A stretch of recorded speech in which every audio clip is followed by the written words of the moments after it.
Welcome to the video on USFDA 2018 Dissolution Guidance. You might be aware regarding this guideline. This is for the IR formulations containing highly soluble drug substances. Many of the times you might have observed when you search for the dissolution, the USFDA database for dissolution, that is OGD media, it suggests to develop the method or to develop the dissolution method as per the USFDA 2018 guidance. So basically this guideline or guidance is a simplified approach for high solubility IR formulations. The name of the guideline is Dissolution Testing and Acceptance Criteria for Immediate Release Solid Oral Dosage Form Drug Products containing high solubility drug substances. It is the guidance for the industry. This guideline is very important and that's why I thought to make a video on it. The guideline is mainly related to the immediate release drug products which contain the drugs which are highly soluble, may belong to PCS class 1 or 3. So let's understand this guideline in a detailed way.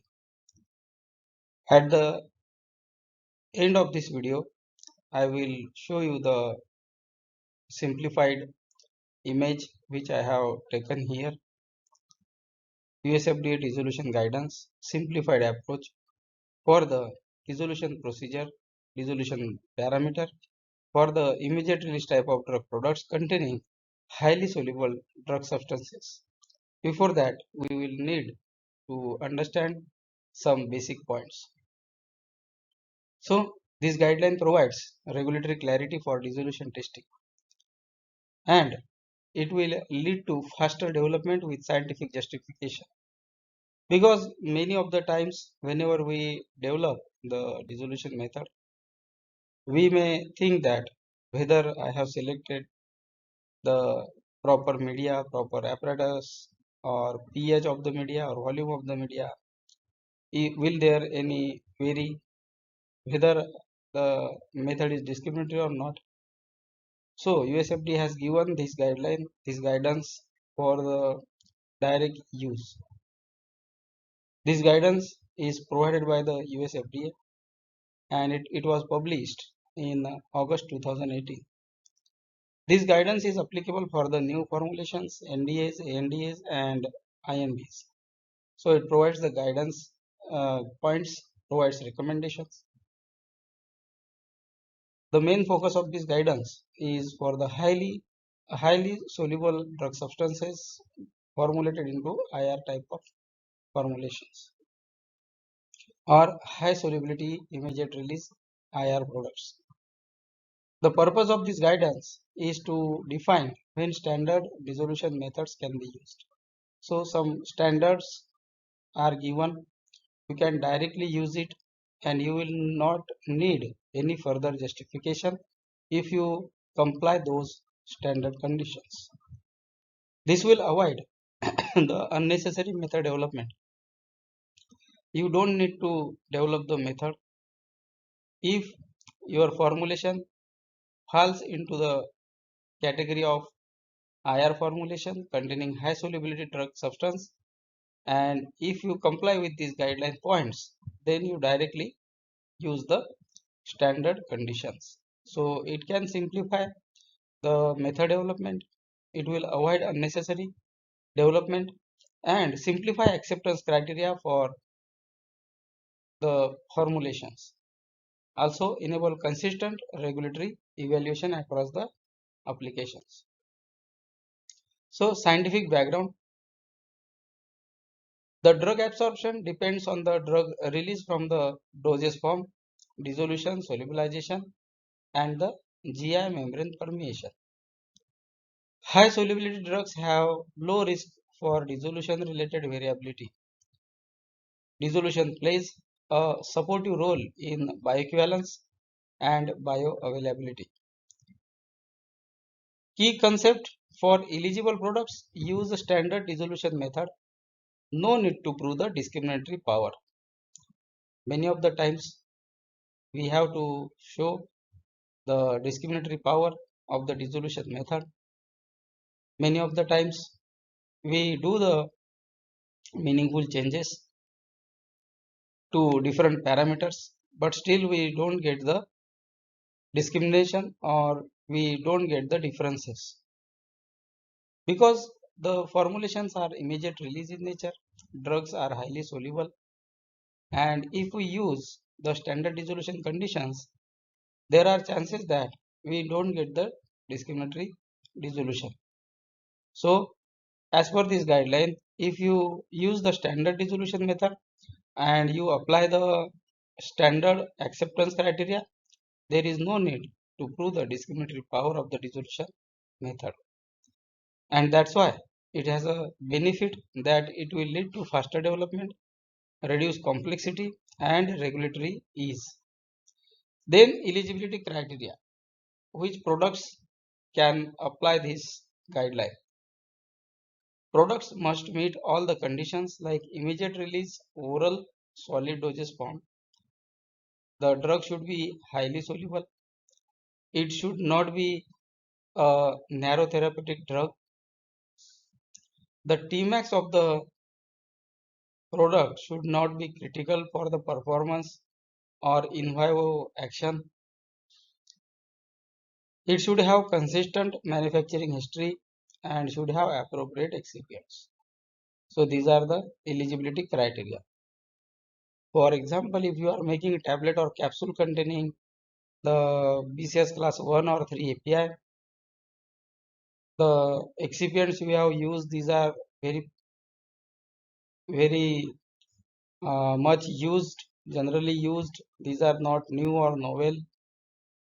The manufacturing process is consistent.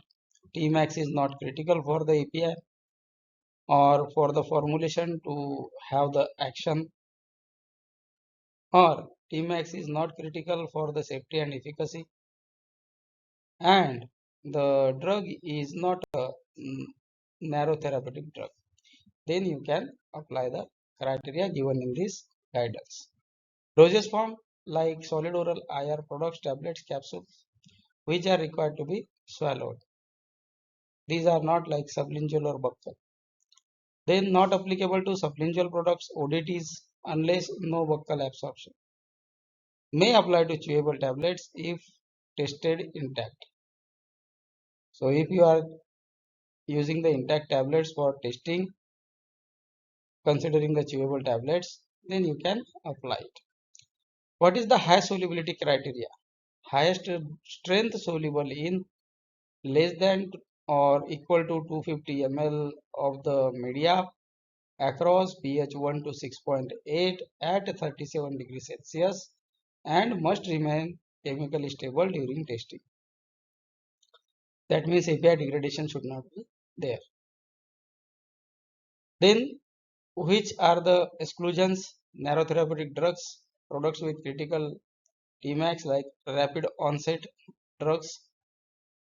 These are not having the application of this standard dissolution conditions. You cannot apply to the drug products which contain the NTI drugs and the products for which Tmax is critical.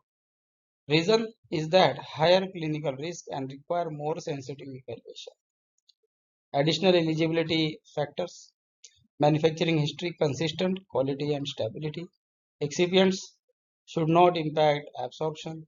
Avoid excessive levels like mannitol and surfactants.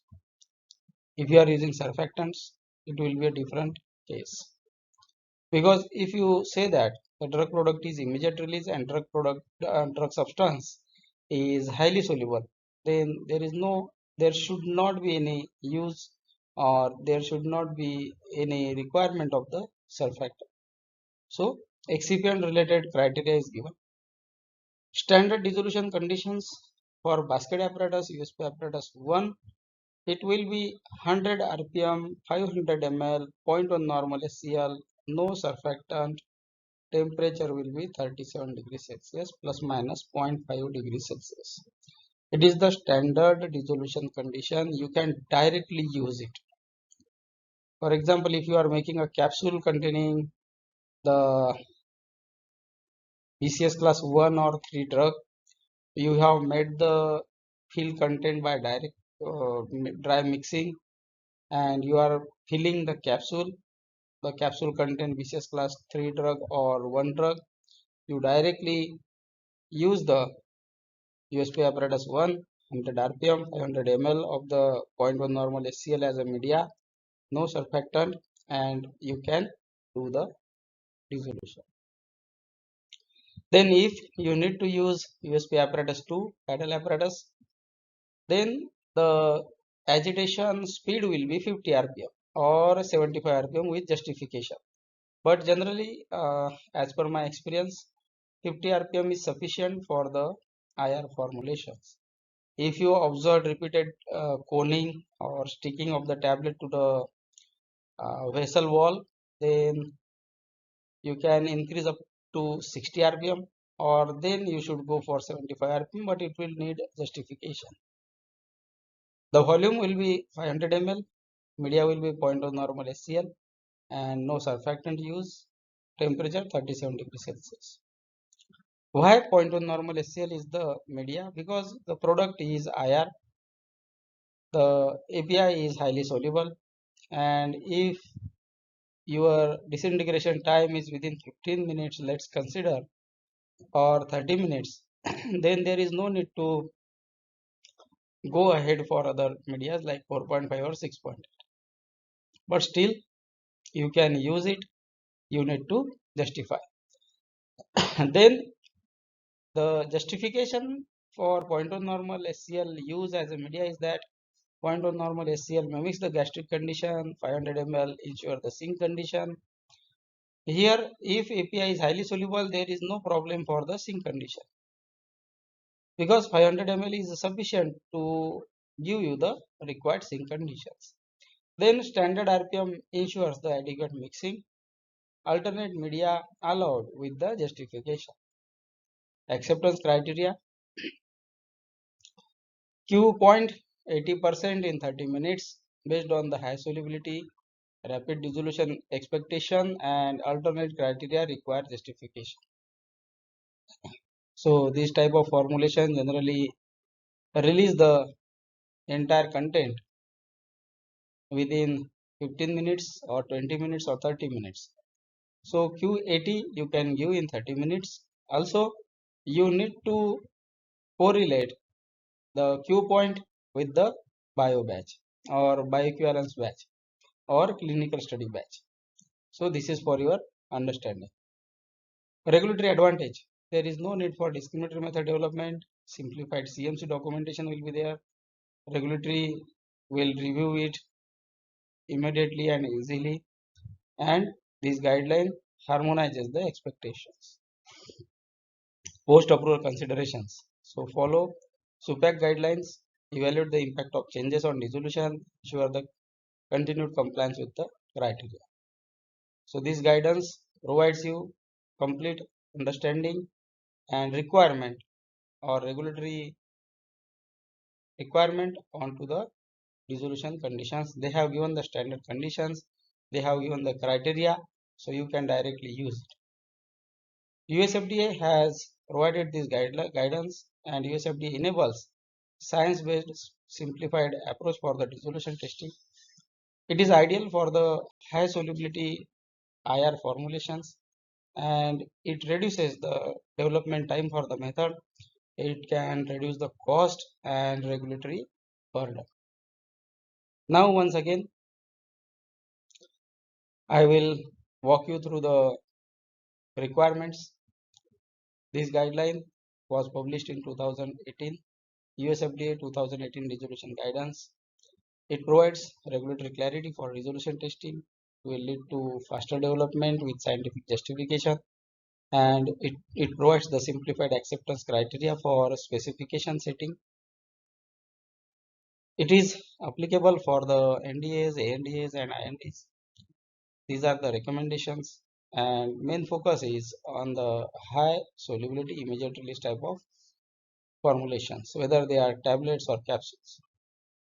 The purpose of the guidance is to define when standard dissolution conditions can be used to avoid any unnecessary method development. There is no need of discriminatory media or discriminatory power demonstration. It simplifies the acceptance criteria setting and enables consistent regulatory evaluation. So for scientific background, the drug absorption mainly depends on the drug release, dissolution, solubilization, and GI permeation. High solubility drugs formulated into IR formulations have low risk for the dissolution, for absorption, and for pharmacokinetics. Dissolution plays supportive role for the bioequivalence and bioavailability.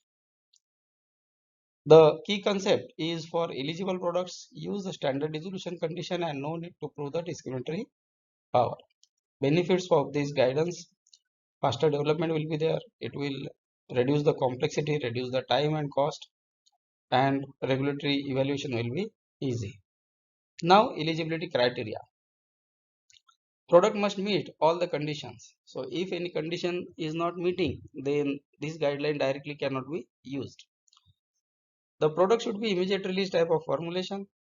The drug should have high solubility. Drug should not be narrow therapeutic index drug. Tmax of the formulation should not be critical for the clinical performance. Consistent manufacturing history should be there, and the excipient should be appropriate. Like the excipient which affect the permeability or absorption should not be there. Then dosage form requirement: solid oral IR products like tablets, capsules. Tablets, capsules are required to be swallowed. These are not applicable for the tablets like sublingual tablets, ODT, unless no buccal absorption. May apply to chewable tablets if the chewable tablets are tested intact. High solubility criteria for the guideline: to be eligible, highest strength soluble in 250 ml.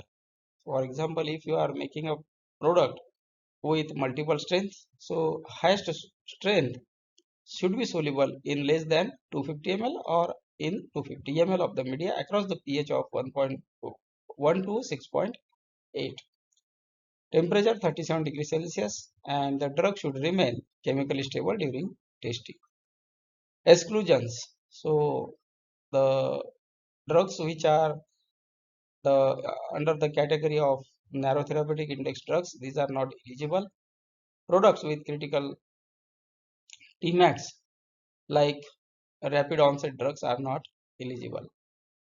The reason behind this exclusion is that higher clinical risk will be there for anti-eye drugs and it will require more sensitive evaluation. Additional eligibility factors: manufacturing history should be consistent uh, and it should not be a variable. It should be consistent quality and stability. Excipient should not impact the absorption. Avoid excessive levels of mannitol and surfactants because these excipients may lead to effect onto the absorption. Standard dissolution conditions for basket apparatus: 100 rpm, 500 ml, 0.1 normal SCL, no surfactant, temperature 37 degrees Celsius. Standard dissolution conditions for USP apparatus 2: 50 rpm or 75 rpm with justification, 500 ml, 0.1 normal SCL, no surfactant, temperature 37 degrees Celsius. So only two apparatus are given: USP apparatus 1 and 2, that is basket and paddle. Key scientific justification for the standard conditions: 0.1 normal SCL mimics the gastric conditions, 500 ml ensures the sink conditions, standard RPM ensures adequate mixing.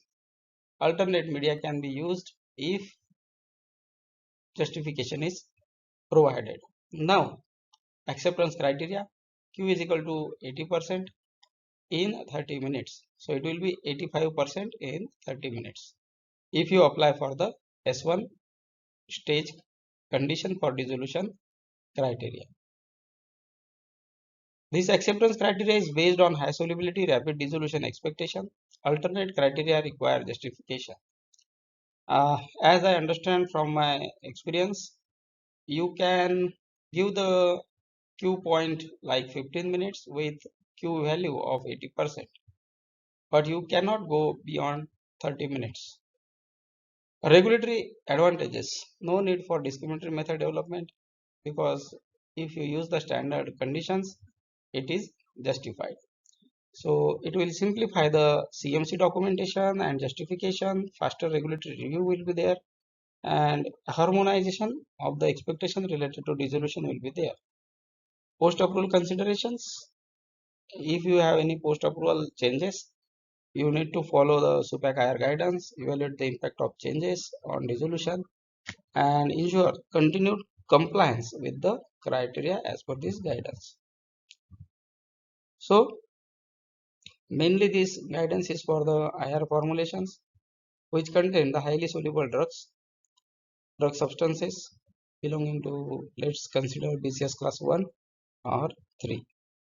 This guidance reduces the development time, it reduces the cost, it is beneficial to the industry, and it reduces the regulatory burden, it harmonizes the requirements. So this is the information regarding the dissolution guidance provided by USFDA in 2018. Thank you for watching the video.